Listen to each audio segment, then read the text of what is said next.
سلامون دوستان، زه ستاسې ورور عزت اچکزی. نن زه راغلی یم د کوټې یو مشهور لیاقت بازار ته چې زه تاسو ته د کوټې د وچې د میوو نرخونه او اصلیت یې درښکاره کړم. راځئ. یم رالم درویش ډرای فروټ ته، نو راځئ چې د ده څخه پوښتنه وکړو. السلام علیکم حاجي صاحب. وعلیکم السلام. څنګه یې احمد شاه صاحب؟ شکر یې خیر، ته ښه جوړه؟ الحمدلله، د الله ډېر احسان یې کراري. ته څنګه یې؟ ماشاءالله، ما ستا دکان ولیدی، ډېر ښایسته دکان و. زما نوم عزت دی او زه پر یوټیوب باندې دا ویډیوګانې جوړوم او اپلوډوم یې. نن زه دا غواړم چې کتونکو ته دا ستا د میوې نرخونه او اصلیت یې ور وښوم، نو که ستا خوښ وي. ولنه بالکل. زما پوښتنه دا ده چې سږ کال په 2024 کې د میوې نرخونه څنګه روان دي؟ شش کال خو چې دی کال به شروع کړي، خو اول سر کې ریټونه یې څه مناسب و ډېر. اوس هم الحمدلله بس داسې ډېر فرق یې نه دی کړی.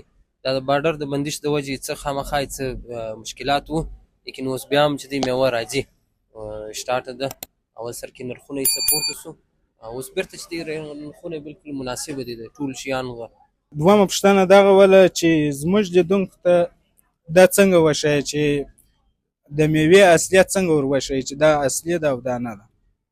میوې کې خو اوس ډېر قسمونه دي، دا خو د درختې شیان دي نه دی، نو دا کې ډېر قسمونه دي.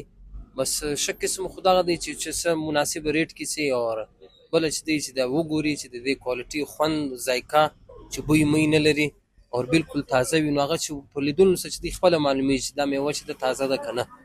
نو چې هر سړی باید رانیسي، لږ پیسې دې زیاتې په ورکړي، خو میوه دې لږ سمه رانیسي. نو چې ارزانه میوه وي بیا به خامخا به هغه کې به یو شکایت نه، یو شکایت خو به وي. چې لږ ګرانه راونیسي نو هغه به ښه میوه به وي، ښه ذایقه به هم ښه وي، خوند به هم ښه وي، او په خوړلو کې فایده به هم زیات وي.